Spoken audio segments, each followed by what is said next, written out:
Saviez-vous qu'une victoire peut parfois se transformer en un moment que vous préféreriez oublier? Entre les célébrations prématurées et les accidents vestimentaires devenus viraux, le monde du sport regorge de rebondissements inattendus filmés par les caméras. Le gardien de but Khalid Askri a gardé un regret éternel à cause d'un seul geste de célébration lors de la Coupe du Trône du Maroc de 2010. Ou pensez au tristement célèbre un Hossein en Akros, incident du Kamalto et impliquant la perchiste slovène Jarneja Vritsel. Et n'oublions pas la combinaison de triathlon transparente de Christian Blumenfeld qui a fait beaucoup de bruit. Ce ne sont là que quelques-uns des innombrables moments embarrassants de l'histoire du sport. Restez avec nous. Nous allons vous dévoiler ces instants choquants où la caméra a accidentellement enregistré les actions les plus embarrassantes des athlètes. Arrête, on mettait. Dans le monde du sport, les moments de triomphe peuvent rapidement se transformer en moments de regret. L'incident impliquant Khalid Askri lors d'un match crucial de la Coupe du Trône du Maroc en 2010 est un parfait exemple de la façon dont la victoire et la défaite peuvent être séparées par quelques secondes d'erreur de jugement. Le 10 septembre 2010, un match tendu entre le club de l'armée royale de Rabat et le Maghreb de Fès a atteint une séance de tir au but à couper le souffle. Tous les yeux étaient rivés sur Khalid Askri, le gardien de but du club de l'armée royale, qui avait déjà réalisé une série d'arrêts impressionnants lors d'une tentative de pénalty décisive. Askri a réalisé ce qui semblait être un autre arrêt remarquable, et la foule a éclaté de joie. Mais dans sa hâte de célébrer, levant les bras vers les supporters, il a tourné le dos au terrain, le ballon a continué sa lente course vers le but. L'arbitre a accordé le but et, à cet instant, la jubilation s'est transformée en incrédulité. Ce qui devait être le moment de gloire d'Askri s'est transformé en une erreur choquante. La presse et les supporters l'ont surnommé le gardien de but le plus malchanceux du monde, Shizno Asakeleis Meinbichil, et l'incident est rapidement devenu viral, servant de rappel brutal qu'un match n'est pas terminé tant qu'il n'est pas vraiment terminé. En 2013, 3 ans après sa gaffe mémorable, Askri a fait face à un moment charnière de sa carrière. Jouant pour le Raja Casablanca du Maroc lors de la Coupe du Monde des clubs de la FIFA, il a saisi une chance de se racheter. En quart de finale contre le club mexicain de Monterrey, Askri a réalisé un arrêt crucial. Aidant son équipe à se qualifier pour les demi-finales, le Raja Casablanca est ensuite entré dans l'histoire en devenant la première équipe africaine à atteindre la finale du tournoi. Que pensez-vous du moment inoubliable de Khalid Askri lors de la Coupe du Trône du Maroc ? Pensez-vous que c'était l'erreur la plus malchanceuse ? Laissez vos commentaires ci-dessous et lançons la conversation. Dans le monde du marathon, peu de noms inspirent autant de respect que celui de Robert Kipkwesh Cheruiyot.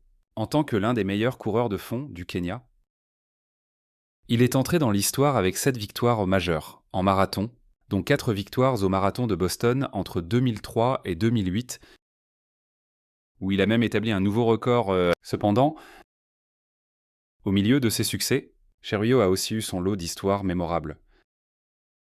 L'une des plus marquantes s'est produite lors du marathon de Chicago en 2006, en tête de la course et avec la ligne d'arrivée en vue. Cheruiyot s'est poussé jusqu'à la limite. Puis, soudain, il a glissé et s'est écrasé au sol, laissant la foule sous le choc. Les médecins l'ont transporté d'urgence à l'hôpital, où on lui a diagnostiqué une grave lésion cérébrale, une hémorragie interne et une perte de mémoire temporaire. Heureusement, la blessure n'a pas affecté ses courses futures. Mais qu'en est-il de la course elle-même ? Une question flottait dans l'air, qui était le vainqueur. Quand Cheruiyot est tombé, son concurrent Daniel Nyenga a cru que la course était à lui. Cependant, les règles du marathon sont claires si une partie du corps d'un coureur franchit la ligne d'arrivée. La course est officiellement terminée, et au moment de sa chute, le corps de Cheruiyot avait bien franchi la ligne en premier. Les officiels ont examiné la situation et ont déclaré Cheruiyot vainqueur.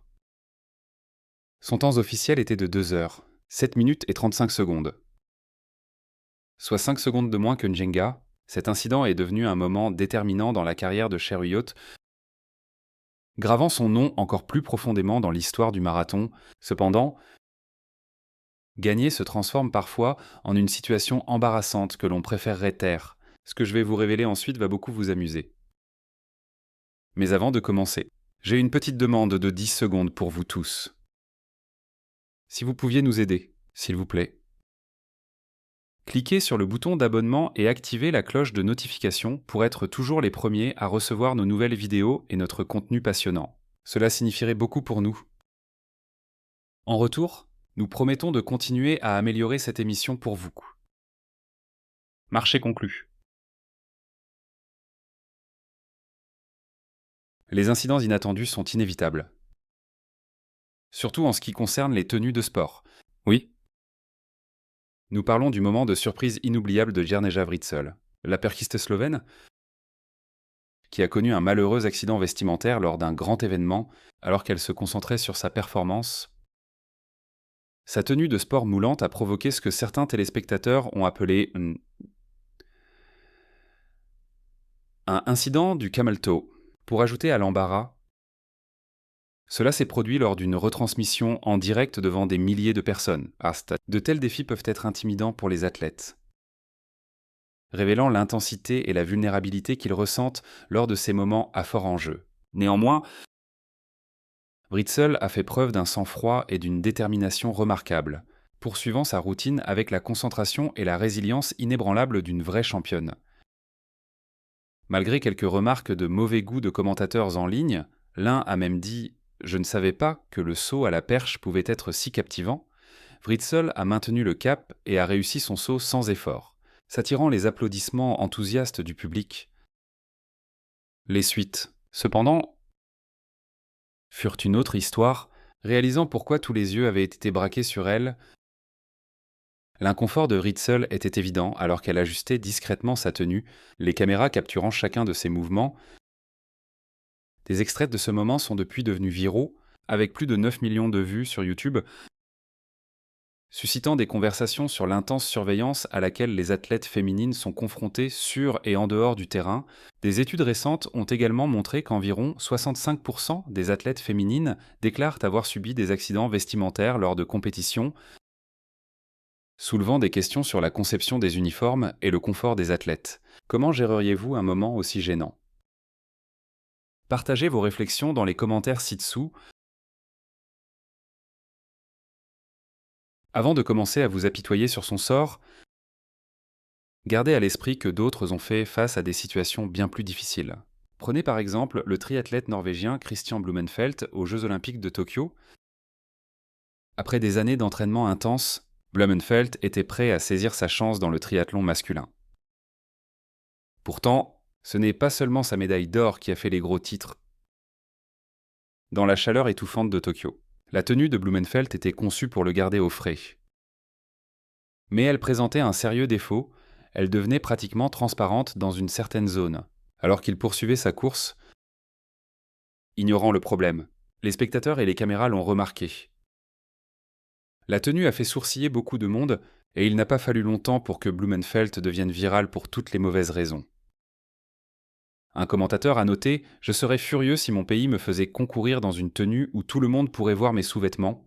Au lieu de se concentrer sur l'exploit de Blumenfeld, une grande partie du buzz s'est centrée sur le design transparent. Inconscient de tout ce fiasco, Blumenfeld a gardé son sang-froid, terminant avec un temps impressionnant d'1 heure et 45 minutes,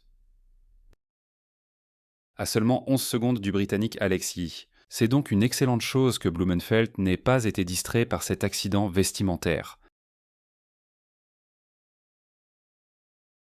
La frontière entre la victoire et la défaite peut se jouer à quelques millisecondes près pour le jeune patineur de vitesse Alex Kujavant.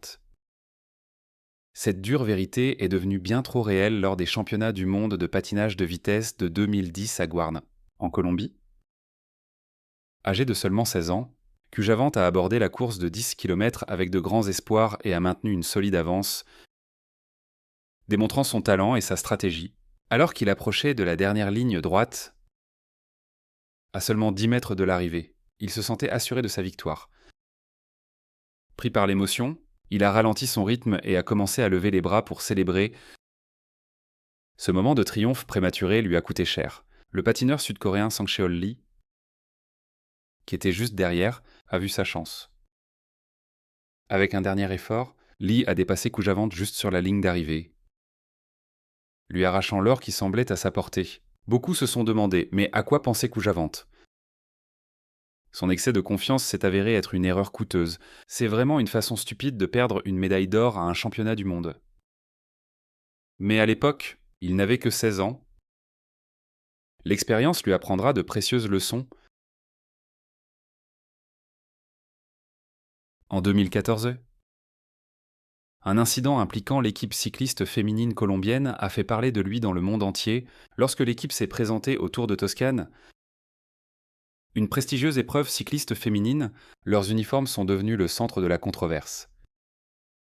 Les tenues comportaient en queue d'une bande de tissu couleur chair allant du bas du torse jusqu'au jusqu'au haut des cuisses, montales et traiteux, créant une illusion d'optique malheureuse qui donnait l'impression que les athlètes étaient partiellement nus. Ce qui devait être une tenue standard s'est transformé en un sujet de critique généralisée, beaucoup la trouvant inappropriée pour un événement professionnel. C'est pourquoi, plutôt que de se concentrer sur la performance des athlètes sur la piste, Internet s'est déchaîné sur l'un des plus grands échecs de design que le monde du sport ait jamais connu. Les pauvres femmes étaient prêtes à se faire un nom lors de la course, qui se tenait d'ailleurs en l'honneur d'une ancienne championne italienne, Michela Fanini. Les images des uniformes se sont rapidement propagées en ligne, suscitant de vives critiques sur les réseaux sociaux. Un utilisateur de Twitter a fait remarquer « Les athlètes sont peut-être excellentes, mais ces tenues couleur chair sont un désastre ». L'incident a conduit à des moqueries incessantes. Le hashtag CyclingKit fait l'échec de la tenue de cyclisme étant en tendance pendant des jours. Des années plus tard, cet incident reste un exemple largement discuté d'une gaffe de design sportif. Que pensez-vous de l'uniforme de l'équipe cycliste féminine colombienne? Était-ce juste une malheureuse erreur de conception? Ou quelque chose de plus? Partagez vos réflexions dans les commentaires ci-dessous. Nous serions ravis d'entendre votre avis sur cette histoire inhabituelle. Dans un rebondissement inattendu lors de la première journée des championnats d'Europe d'athlétisme de 2024, l'Espagnole Laura García Caro a vécu des montagnes russes émotionnelles qui lui ont coûté une victoire historique. Participant à l'intense épreuve de marche de 20 km à Rome, elle s'est approchée de la ligne d'arrivée, levant le poing et agitant un drapeau espagnol. Croyant avoir décroché sa première médaille majeure, cependant, alors qu'elle célébrait, la concurrente ukrainienne Lyudmila Olianovska a comblé un écart apparemment insurmontable de 50 mètres avec une dernière accélération. Saisissant l'occasion, Olianovska a dépassé García Caro dans les dernières secondes au Stadio Olimpico. Toutes deux ont franchi la ligne avec un temps identique d'1 heure, 28 minutes et 48 secondes. Mais leurs réactions n'auraient pas pu être plus différentes, l'une exaltée par une victoire surprise, l'autre dévastée par une célébration prématurée. Cet incident, désormais viral sur les réseaux sociaux, souligne les pressions mentales et émotionnelles que subissent les athlètes de haut niveau. Les expertes soulignent l'importance de rester concentrés jusqu'à ce que la course soit vraiment terminée. Une leçon cruciale dans le sport. Des études récentes révèlent que plus de 70% des athlètes professionnels rapportent que des changements émotionnels affectent leur concentration dans les moments de haute pression. En compétition d'élite, la victoire et la défaite sont souvent séparées par quelques secondes. Quel est votre avis sur ce moment? García Caro aurait-elle pu gérer cela différemment? Ou la persévérance d'Olianovska a-t-elle simplement payé? Faites-nous part de vos réflexions dans les commentaires ci-dessous. Et restez à l'écoute pour d'autres événements sportifs passionnants à venir. Les Jeux Olympiques de Rio en 2016 ont été remplis de moments inoubliables. Mais pour le lutteur mongol Ganzorjin Mandakhnaran, le match pour la médaille de bronze en lutte libre masculine dans la catégorie des 65 kg est devenu une expérience qu'il préférerait probablement oublier. Dans les dernières secondes du match, Mandakhnaran menait de justesse 7-6 contre son adversaire. La victoire semblant à sa portée. Il a commis une erreur cruciale, il a arrêté de lutter. Croyant que le match était terminé et sa victoire assurée, Mandaknaran a célébré en levant les bras dans ce qui semblait être une pause de victoire prématurée. Cependant, le chronomètre n'était pas encore écoulé. Et l'arbitre a interprété ces actions comme une violation des règles, accordant un point à son adversaire. Ce qui a égalisé le score à 7 partout. Soudain, le match qui semblait fermement sous le contrôle de Mandagnaran était maintenant incertain. La décision de l'arbitre n'a pas seulement égalisé le score, mais a également déclenché une forte réaction des entraîneurs de Mandagnaran qui ont estimé que la décision était injuste. Dans leur frustration, ils sont entrés sur le tapis pour exprimer leur mécontentement, ce qui a conduit les officiels à pénaliser davantage l'équipe mongole pour ce qui a été considéré comme une mauvaise conduite. Cette pénalité supplémentaire a donné le dernier point à l'adversaire de Mandagnaran, terminant le match par une défaite de 8-7 pour le lutteur mongol. Après le match, Mandagnaran a quitté le tapis visiblement contrarié, tandis que ses entraîneurs ont adopté une approche peu orthodoxe pour protester en retirant leurs vêtements, un geste symbolique reflétant leur désaccord avec la décision de l'arbitre. Cependant, leurs actions ont eu des conséquences, car la Fédération internationale de lutte a par la suite suspendu les entraîneurs mongols de tous les événements jusqu'en août 2019, citant que leur comportement ne répondait pas aux normes de sportivité attendues aux Jeux olympiques. Ensuite, ce fut le cas du jeune Alberto Nonino, un athlète italien de 18 ans dont le parcours au championnat du monde des moins de 20 ans a pris une tournure inattendue en raison d'un accident vestimentaire imprévu. Alors que Nonino prenait une avance précoce dans le 400 mètres, ça portait compte il semblait que rien ne pouvait entraver son succès. Jusqu'à ce qu'un moment de malchance frappe.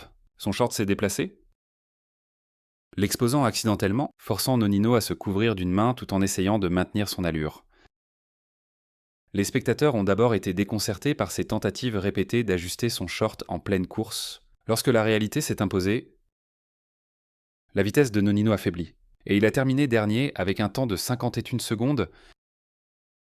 La résilience d'Alberto à terminer la course malgré son embarras évident montre une force mentale remarquable. L'incident, capturé en vidéo, s'est rapidement propagé sur les réseaux sociaux, suscitant la sympathie, l'embarras et l'humour des spectateurs. En réponse, Nonino a abordé la situation sur Instagram, exprimant sa frustration et demandant aux gens d'arrêter de partager la vidéo. Avec le temps, il a réussi à trouver un peu d'humour dans cet incident, grâce au soutien de sa famille et de ses amis. En février 2019, lors d'une compétition en salle à Karlsruhe, en Allemagne, la perchiste canadienne Alisa Newman visait à entrer dans l'histoire. Connue pour sa médaille d'or aux Jeux du Commonwealth de 2018 avec une hauteur de 4,75 m, Alisa est arrivée à Karlsruhe déterminée à battre le record canadien en salle. Seulement, alors qu'elle s'alignait pour tenter 4,78 m, l'arène était en pleine effervescence. Mais avec un sourire confiant, Alisa a salué la foule, les exhortant à l'encourager. L'attente était intense, mais malgré ses efforts, la barre est restée en place. Un soupir collectif de déception a parcouru le public. Mais leur respect pour sa tentative ambitieuse est resté intact. Alisa a ensuite interagi avec la foule, les encourageant à applaudir en rythme, un geste qui a suscité des remous sur les réseaux sociaux. Certains y ont vu une confiance déplacée, d'autres un moyen de renforcer son propre moral. Cependant, Alisa savait que les revers font partie du parcours d'un athlète et n'a pas laissé les réactions mitigées affecter sa détermination. Sa persévérance a payé en juillet, lorsqu'elle a établi un nouveau record personnel à 4,75 m. Plus tard, aux Jeux Olympiques de Paris, Alisa a atteint une hauteur de 4,85 m, remportant une médaille de bronze au saut à la perche féminin. Le parcours d'Alisa Newman illustre la résilience. De sa médaille d'or aux Jeux du Commonwealth à son bronze olympique, elle continue d'inspirer par son courage et sa détermination à viser toujours plus haut. Eliud Kipchoge, le légendaire marathonien kényan. a fait face à un défi inattendu lors d'une tentative de record du monde à Berlin, visant à battre le record du monde de Denis Kimetto de 2 heures, 2 minutes et 57 secondes.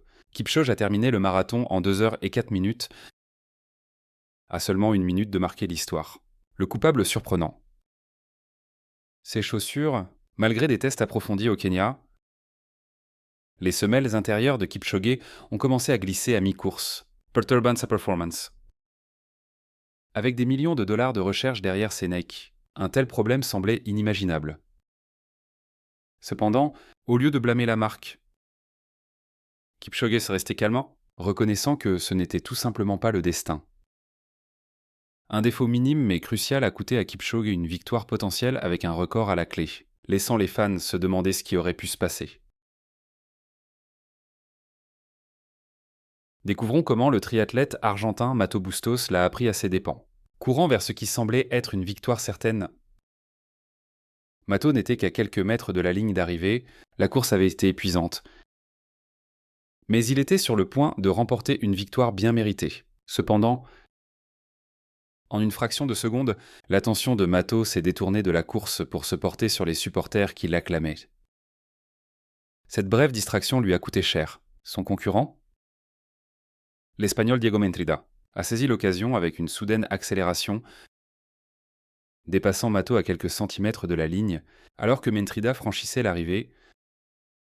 Mato s'est retourné trop tard, réalisant son erreur. Il a terminé juste derrière, la tête basse de regret. Un moment capturé en vidéo est rapidement devenu viral. Partagé initialement par un athlète espagnol, le clip a été repris par de grands médias comme AS et Marca, devenant une sensation mondiale. En octobre 2020, c'était devenu l'un des moments sportifs les plus partagés de l'année.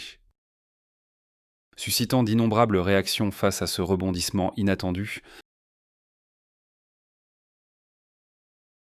et je sais que je n'arrête pas de le dire. Mais croyez-moi, les choses sont devenues encore plus folles. Joseph Urban, un marathonien chevronné, est en train de tout donner dans la dernière ligne droite du célèbre marathon de la paix de Cochis, juste au moment où il trouve son rythme. La catastrophe frappe de manière inattendue, son short se déchire complètement, l'exposant aux foules en liesse et aux caméras de télévision en direct. La plupart des gens auraient été surpris, mais pas Urban. Au lieu de laisser cet accident vestimentaire gâcher son moment, il a continué à courir avec une détermination inébranlable. La réaction de la foule. Les acclamations sont devenues encore plus fortes, presque comme si l'incident ajoutait plus d'excitation à la course. Urban n'a pas seulement terminé la course. Il a excellé. Il s'est classé 10e et a réussi à battre son record personnel de 27 secondes impressionnante. Un exploit difficile pour n'importe quel coureur. Ce qui est le plus remarquable, c'est l'attitude d'Urban. Qu'il ait été conscient de son exposition ou non, cela ne l'a pas dérangé. Il a dépassé d'autres coureurs, a tapé dans les mains des fans et est resté concentré comme si c'était un jour comme les autres sur la piste. Je suppose que c'est une façon de distraire l'adversaire. Lors du Grand Prix de Saint-Étienne, une course cycliste en France, le 18 juin 2012, deux cyclistes, Stéphane Rémy et Charlie Mille, couraient côte à côte, confiants dans leur victoire imminente. Avec la ligne d'arrivée en vue et la foule qui les acclamait, ils se sont enlacés, souriant pour les caméras.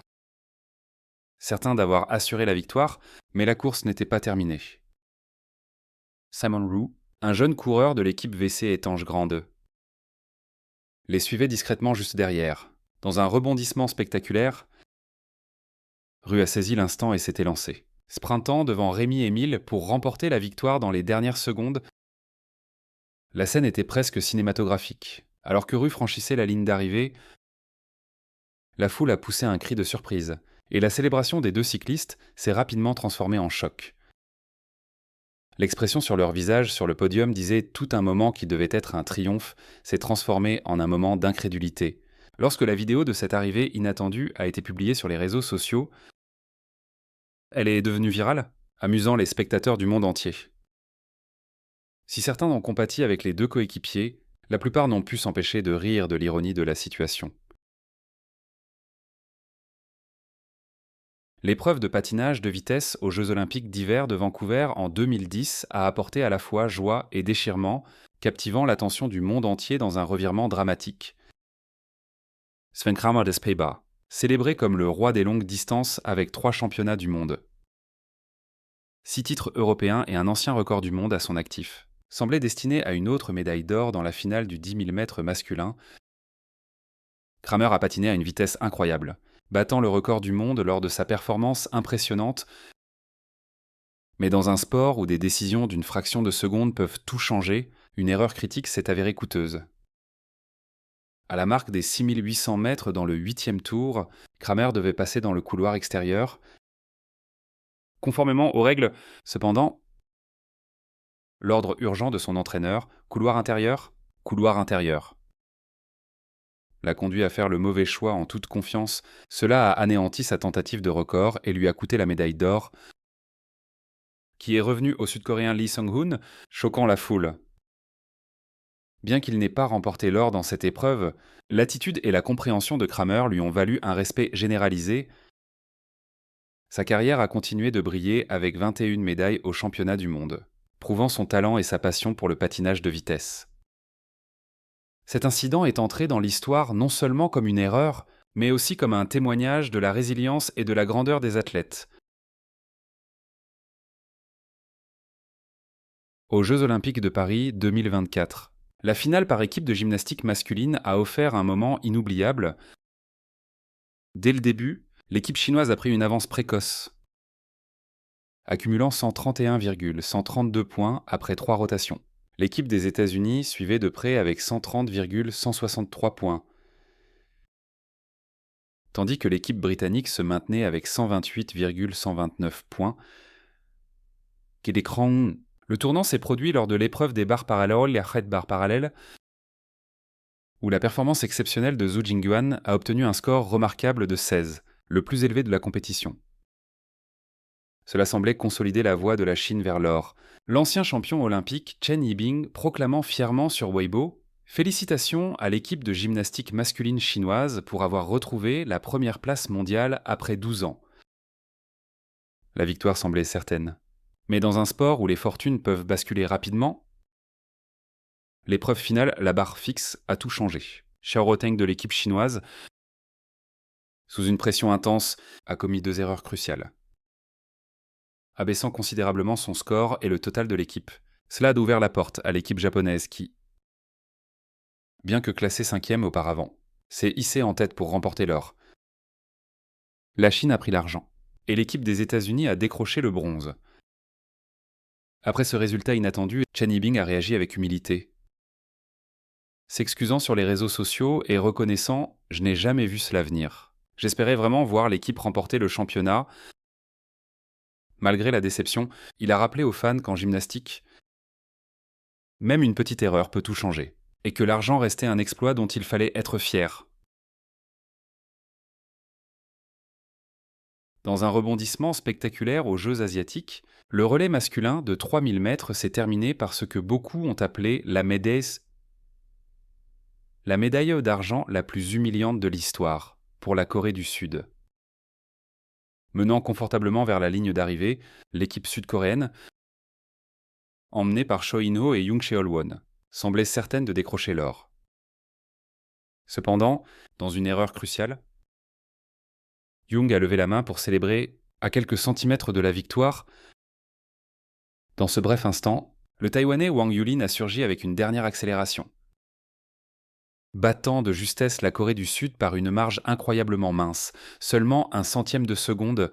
Taïwan a remporté l'or avec un temps de 4 minutes, 5 secondes et 692 millièmes, tandis que la Corée du Sud suivait de très près.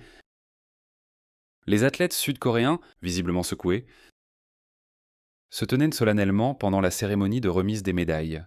Young a ouvertement reconnu son erreur, exprimant un profond regret. « J'ai baissé ma garde trop tôt, et je suis profondément désolé pour mes coéquipiers et mes supporters. » Ironiquement, à peine 2 semaines plus tard, Wang Yulin a connu un sort similaire aux Jeux nationaux de Taïwan. Dans un moment de célébration prématurée, il a perdu la tête de la course au profit de son coéquipier. Chao Tzu-chang, qui a remporté l'or pour seulement 3 centièmes de seconde. Internet a rapidement établi des parallèles entre les deux courses, avec des comparaisons côte à côte soulignant les erreurs en miroir. Wang l'a pris avec humour, postant sur Facebook la prochaine fois. Je me souviendrai de tendre ma jambe un peu plus loin. Ces mots capturent une leçon intemporelle ne jamais célébrée avant d'avoir franchi la ligne d'arrivée. Dans le monde de la course, les moments de triomphe peuvent être exaltants. Mais parfois, une seule erreur de calcul peut transformer un champion en la risée du monde entier. Un de ces incidents inoubliables a eu lieu lors du championnat italien de Superbike en 2012, où un pilote italien nommé Riccardo Russo est involontairement devenu la star d'une histoire édifiante. Le pittoresque circuit du Mugello a servi de toile de fond à ce moment dramatique. Riccardo Russo, pilotant sa Yamaha avec la précision et la vitesse d'un coureur chevronné, avait pris une avance considérable. La victoire semblait inévitable. Pourtant, à un tour de la fin, Russo a commis une erreur fatale. Il a mal jugé la course, croyant avoir atteint le dernier tour. Submergé par l'excitation, il a commencé à célébrer, levant la main en signe de triomphe et se tenant même debout sur sa moto comme s'il était déjà couronné vainqueur. Mais pendant que Russo savourait sa gloire prématurée, ses concurrents ont saisi l'occasion, tel un courant rapide. Ils l'ont dépassé, les yeux fermement fixés sur la ligne d'arrivée. La danse de la victoire de Russo s'est transformée en cauchemar lorsqu'il a réalisé sa bévue. Il lui restait encore un tour à faire. Le temps qu'il reprenne ses esprits. Il était trop tard. Russo est passé de la première à une décevante 14e place. Le vainqueur final, Alessandro Nocco, se souviendra toujours comment une simple erreur de calcul lui a offert une victoire inattendue car l'incident n'est pas seulement resté sur la piste. Il a explosé sur les plateformes de médias sociaux, captant l'attention des fans du monde entier. Mèmes, tweets et parodies vont inonder Internet, transformant l'erreur de Russo en une sensation virale. En course, un seul faux pas peut résonner bien au-delà de la ligne d'arrivée. L'histoire de Riccardo Russo est un témoignage de l'importance de rester humble et concentré jusqu'à la toute fin. Tandis que le monde a peut-être ri, Russo en a tiré une leçon puissante et, avec un esprit humble, il a poursuivi sa carrière de pilote. En 2015, un jeune athlète nommé Tanguy Pepio est devenu une légende improbable. Non pas pour une victoire triomphale, mais pour l'un des retournements de situation les plus spectaculaires de l'histoire du sport. Participant aux 3000 mètres steeple pour l'Université de l'Oregon, Pepio détenait une solide avance à l'approche de la dernière ligne droite. La victoire semblant à sa portée, les acclamations rugissantes de la foule se sont avérées trop tentantes pour y résister. Pepio a levé les bras pour célébrer, saluant ce qu'il croyait être une victoire bien méritée. Mais dans le monde du sport, la course n'est pas terminée tant qu'elle n'est pas terminée. Surgi de nulle part, Myron Simon de l'Université de Washington a lancé un sprint fulgurant dans les 100 derniers mètres. Pendant que Pepio savourait l'instant, Simon a saisi l'occasion et l'a dépassé dans une photo finish à couper le souffle. Les temps finaux. Simon a franchi la ligne en 8 minutes et 57 secondes et 86 centièmes. Un simple dixième de seconde plus vite que Pepio. Un clin d'œil, mais suffisant pour renverser complètement la situation. La course, capturée en direct à la télévision, est rapidement devenue virale. Et la célébration prématurée de Pepio a déclenché des discussions dans tout le monde du sport. Son moment de déconcentration n'a pas seulement fait les gros titres, mais est également devenu le sujet d'innombrables débats et émissions sportives, y compris des reportages sur ESPN. Cette gaffe a transformé l'histoire de Pepio en une mise en garde sur le danger de célébrer trop tôt, suscitant des réactions du monde entier. Imaginez les montagnes russes émotionnelles de ces quelques secondes fugaces, la montée de confiance, le choc de la défaite soudaine et la leçon de vie en une seule course inoubliable. Ce qui a commencé comme un tour d'honneur s'est transformé en une sensation virale et en un rappel brutal qu'aucune victoire n'est assurée tant que vous n'avez pas franchi cette ligne d'arrivée. Si vous voulez entendre plus d'histoires comme celle-ci, des rebondissements inattendus, des récits étonnants et des moments qui ont changé l'histoire, cliquez sur ce bouton d'abonnement. et plongeons ensemble dans d'autres de ces incroyables histoires vraies du monde entier. L'excès de confiance peut être une leçon précieuse, et pour l'athlète américaine Molly Huddle, cela lui a coûté cher dans une course où chaque seconde compte. Dans la finale captivante du 10 000 mètres féminin au championnat du monde de 2015, Huddle n'était qu'à un pas de décrocher une médaille de bronze lorsqu'elle a commis une erreur déchirante, croyant la victoire acquise. Elle a levé le bras pour célébrer à seulement 1 mètre de la ligne d'arrivée. Mais pendant qu'elle célébrait, sa coéquipière Emily Infeld, qui la suivait de près, a saisi l'instant et l'a dépassée. Remportant le bronze par une marge infime de 0,09 secondes, manquant success à ce fut un moment de triomphe et de choc. Une décision d'une fraction de seconde qui entrait Huddle, alors âgé de 30 ans. Son temps final de 31 minutes et 43,58 secondes était toujours impressionnant, mais ce n'était pas suffisant. Submergée par l'émotion, Huddle n'a pas pu retenir ses larmes. Elle a admis « J'ai été trop confiante dans ce dernier demi-pas. Je pensais qu'Emily était plus loin derrière. » C'est une dure leçon, rendue encore plus difficile par le fait qu'elle n'aura peut-être jamais une autre chance comme celle-ci. Ironiquement, juste 1 an plus tôt.